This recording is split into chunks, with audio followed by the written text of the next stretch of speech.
مسلمان ہے. دیکھو آج ہر مسلک کا آدمی نماز روزے کی بات کرتا ہے لیکن حضور کی فضیلت کی بات لوگ نہیں کرتے. یعنی عیسائی یہودی بھی کہتے اسلام میں یہ اچھا ہے یہ اچھا ہے یہ اچھا ہے لیکن حضور کی شان و بیان نہیں کرتے. کیوں؟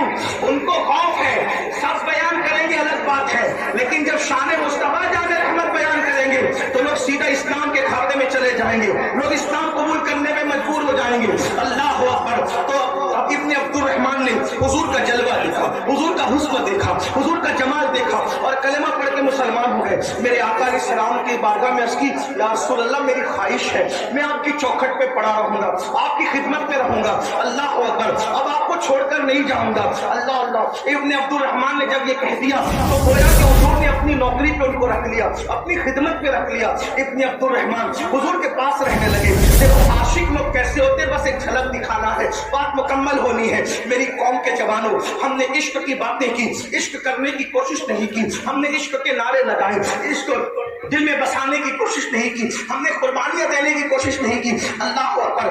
ابن عبد الرحمن میرے آقا کا حسن دیکھا, جمال دیکھا, کلمہ پڑھ کے مسلمان ہو گئے. اور اس کے بعد پھر کیا ہوا؟ اللہ اکبر.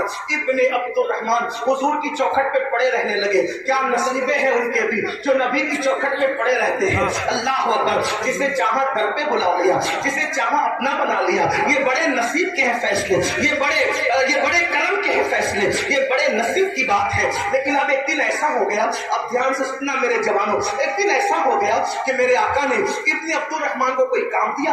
ابن عبد الرحمن جاؤ فلاں کو بلا کر لاؤ. ابن عبد الرحمن گئے اور جا کے کسی کو بلانے لگے. راستے میں ایک حادثہ ہو گیا. حادثہ کیا تھا؟ وہ کوئی گناہ بھی نہیں تھا, وہ کوئی برائی بھی نہیں تھی, لیکن ہوا کیا؟ سن لے ذرا سا. اللہ اکبر. راستے میں جا رہے تھے کسی کام سے, ایک عورت کو دیکھا کہ وہ غسل کر رہی ہے. ایک عورت پر نظر پڑ گئی, نظر ڈالی نہیں, نظر پڑ گئی, وہ غسل کر رہی ہے. اب اس پر زبان حیا کیا تبصرہ کرے, اس پر زبان حیا کیا بات کرے. اللہ اکبر. کہ کوئی نہا رہا ہو, کوئی غسل کر رہا ہو, منظر کیا ہوگا. اس پر کوئی بولنے کی ضرورت نہیں. عقل مندوں کی محفل ہے, سمجھداروں کی محفل ہے, پڑھے لکھوں کی محفل ہے. اللہ اکبر. ابن عبد الرحمن کی نظر ایک غسل کرنے والی نہاتی ہوئی عورت پر پڑ گئی. لیکن ایک ہی نظر پڑی تھی کہ ابن عبد الرحمن نے فوراً اپنی نظر کو پھیر لیا. نظر پھیرنا تھی کہ فوراً دل میں خیال آیا. اب عشق کی اصل داستان یہاں سے شروع ہوتی ہے اور عنوان مکمل ہوتا ہے. ابن عبد الرحمن کی نظر ایک نہاتی ہوئی غسل کرتی ہوئی لڑکی پہ پڑی اور انہوں نے نظر فوراً پھیر لیا. نظر پھیرا, فوراً خیال آیا, او ابن عبد الرحمن تیرا تو محبوب ہے, تیرا تو آقا ہے, وہ خوبصورت آقا, وہ پیکر حسن و جمال, وہ حسن کامل, وہ حسن خوباں, وہ سراپا حسن و جمال, تو نے ان کے ہوتے ہوئے ایک لڑکی پہ نظر پڑ گئی. اب بتا, اب یہاں جہنم کی بات نہیں, جنت کا تذکرہ نہیں. عاشق لوگ جنت اور جہنم سے اوپر اٹھ کے بات کرتے ہیں. اگر کسی کو برا لگے تو ہاتھ جوڑ کے معافی چاہتا ہوں, میری باتیں سمجھ میں آئے تو قبول کرنا, ورنہ یہاں سے چھوڑ کے چلے جانا. یعنی بات یہی چھوڑ کے جانا, کوئی مناظرہ مباحثے والا آدمی نہیں. میں صوفیہ کا قادری غلام بسپا کی چوکھٹ کا کتا ہوں, لیکن بات اتنی یاد رکھنا, کوئی مباحثے کی بات نہیں. اہل عشق جنت اور جہنم سے اوپر اٹھ کے بات کرتے ہیں. وہ کہتے ہیں جہنم اپنی جگہ, جنت اپنی جگہ. ہمیں تو یار کے دل کا خیال رکھنا ہے. یاد رکھیں, اللہ اکبر, یار کے دل کا خیال رکھنا ہے. ابھی حضرت ابن عبد الرحمن کو جنت اور جہنم کا کچھ معاملہ یاد نہیں آیا.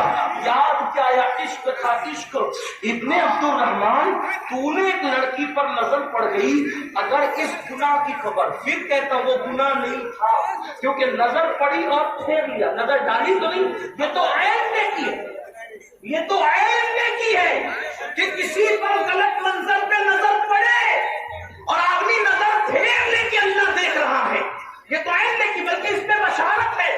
ایک مرتبہ اللہ کے رسول نے جنت نعیم کی فضیلت بیان کی کہ جنت نعیم یہ ہے, یہ ہے, یہ ہے. تو صحابہ نے کہا حضور یہ کس کو ملے گی؟ تو آقا فرماتے صلی اللہ علیہ وسلم کہ کسی کے حسن پہ نظر پڑے اور آدمی یہ سوچ کر نظر پھیر لے کہ اللہ دیکھ رہا ہے, ایسے بندوں کو اللہ بے حساب جنت نعیم میں داخل فرمائے. یہ تو عین نیکی ہے. غلط منظر کو دیکھ کر کے, غلط منظر کو دیکھ کر کے نظر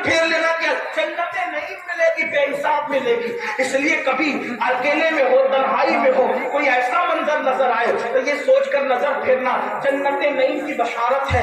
حضرت ابن عبد الرحمن نے سوچا اے ابن عبد الرحمن تو نے نظر پڑ گئی، اگر اس گناہ کی سزا، اب سننا یہ گناہ نہیں تھا، انہوں نے اپنے تئیں سوچا، میں اس کو نقل کر رہا ہوں، اگر اس گناہ کی خبر تیرے محبوب کو، تیرے آقا کو پہنچ گئی تو، انہیں خبر ہو گئی تو ان کا دل نہ ٹوٹے گا، ان کے دل کو تکلیف نہ پہنچے گی، ان کا دل نہ دکھے گا، تو فوراً نظر اٹھائی آسمان کی طرف، رونے لگے اے اللہ مجھے معاف کر دے، میں توبہ کرتا ہوں مجھے معاف کر دے، اور اگر میری معافی نہیں ہے تو تو جو چاہے سزا دے دے، عشق والوں کی بولی دے دے، اللہ یا تو مجھے معاف کر دے یا میرے گناہ کی سزا جو چاہے دے دے، لیکن مولا میرے محبوب کو اس گناہ کی خبر مت ہونے دینا، کیونکہ میں بڑے سے بڑا عذاب برداشت کر سکتا ہوں، بڑے سے بڑی تکلیف سہن کر سکتا ہوں،